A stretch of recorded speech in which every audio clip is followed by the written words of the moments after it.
వ్రత కథలు పొలాలమ్మాష వ్రత కథ. అనగనగా ఒక ఊర్లో ఒక బ్రాహ్మణమ్మ. ఆమెకు ప్రతి సంవత్సరం పిల్లలు పుడుతున్నారు పోతున్నారు.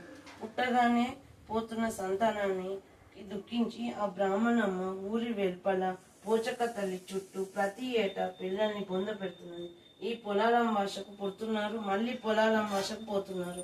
నోముకుందామని ఎవరిని పేరంటం పిలిచినా రామంటున్నారు. ఈ విధంగా బాధపడుతున్న ఇల్లాలకు మళ్ళీ ఎప్పటి వలె సంతానమైంది, చనిపోయింది. ఆ పిల్లలు తీసుకొని పోచమ్మ దగ్గర బొంద పెట్టేందుకు పోయింది. అప్పుడు పోచక తల్లి, ఏమో ఊళ్ళో వాళ్ళంతా నాకు మొక్కేందుకు వస్తారు, పాయసం వడాలు నైవేద్యం తెస్తారు, ఎడ్లకు రంగులు వేసి నెమలి పింఛం పెట్టి గాలి ధూళి గలగకుండా ప్రదక్షిణ చేయిస్తారు, పాలేరులో కళ్ళు తెస్తారు, వాళ్ళ పెళ్ళాలు కడవలతో పానకం తెస్తారు. నువ్వెందుకు శివాలు నాకు చుట్టూ బొంద పెడుతున్నాను ప్రశ్నించింది. అమ్మ పోచక తల్లి, 1000 కళ్ళ తల్లి, నీకు తెలవంది ఏమున్నది? నేను పూర్వజన్మలో ఏ పాపం చేశానో గాని ఈ ఒక్క ఏడాది పిల్ల పాపలతో పేరంటాన్ని పెట్టుకోలేదు, పొలాలమ్మాషను నమ్ముకోలేదని తగ్గించింది.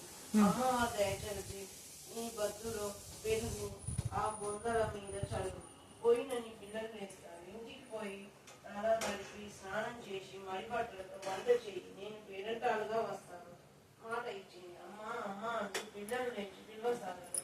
ఆ తల్లి సంతోషంతో పిల్లలతో కలిసి ఇంటికి చెప్పినట్టు విజ్ఞానంగా పూజ వంటలు చేసి వచ్చింది. మనసులో ఆ తల్లిని ధ్యానించగానే పోచక తల్లి పేరంటాలుగా వచ్చి కూర్చుంది. పచ్చి విత్తలు వేసి 2 వైపుల కూరలు పచ్చళ్ళు వడ్డించి చేసి దారం కట్టి కడుపు మీద పెరుగు చల్లించుకొని అత్తవాయిను నా వాయిను 3 సార్లు అని భోజనం పెట్టింది. చుట్టుపక్కల అమ్మలక్కలు ఆశ్చర్యపడి, ఈమె ఇంటికి పేరంటాలు వచ్చింది ఎవరు? ఈ ఊరికి కొత్తవాడే ఉన్నది, ఈమెకు పిల్లలు లేదు, ఇంతమంది ఎక్కడి నుండి వచ్చారని ఆశ్చర్యపోయి అనుమానం తీర్చుకునేందుకు లోపలికి వచ్చి అడిగారు. వచ్చిన ఆమె పోచక తల్లని తెలుసుకొని సాష్టాంగ నమస్కారాలు చేశారు. ఆమెను అడిగి వ్రత విధానం తెలుసుకున్నారు. బ్రాహ్మణమ్మ పోయిన జన్మలో పొలాలమ్మాష పేరంటాలు రాకముందే పిల్లలు ఏడుస్తుంటే ఎవరు చూడకుండా పాయసం గారెలు పెట్టిందని, పులుపు తీపి సరిపోయిందో లేదని చవి చూసిందని, మడి తడి పాటించకుండా అన్ని అమంగళం చేసిందని, అందుకే ఆమె పిల్లలు అలా పుట్టి పెరిగి చనిపోయినారని తెలిపింది. తన అపరాధాన్ని తెలుసుకున్న బ్రాహ్మణమ్మ పోచక తల్లి కాళ్ళ మీద పడి తనని క్షమించమని వేడుకున్నది. అమ్మలక్కలు కలియుగం పుట్టనున్నది పెరగనున్నది, వ్రత విధాన్ని మాకెరిగించమని వేడుకోగా అప్పుడు పోచమ్మ ఇలా తెలిపింది. శ్రావణ మాసం చివరి భాద్రపద మాసం తొలుత వచ్చే అమావాస్యను పొలాలమ్మాష అంటారు. గోడను ఆవుపేడ పాలతో అలికి పసుపు కుంకుమతో పొలాలు రాసి 9 వరుసల దారంతో దూరం పోసి పోచక తల్లిని మొక్కి వస్త్రంతో పాటు దారాన్ని అతికించాలి. మట్టితో ఎడ్లను గొల్ల బాలుని చేసి అన్ని రకాల పూలు, తురాయి, అగ్ని పూలతో అలంకరించాలి.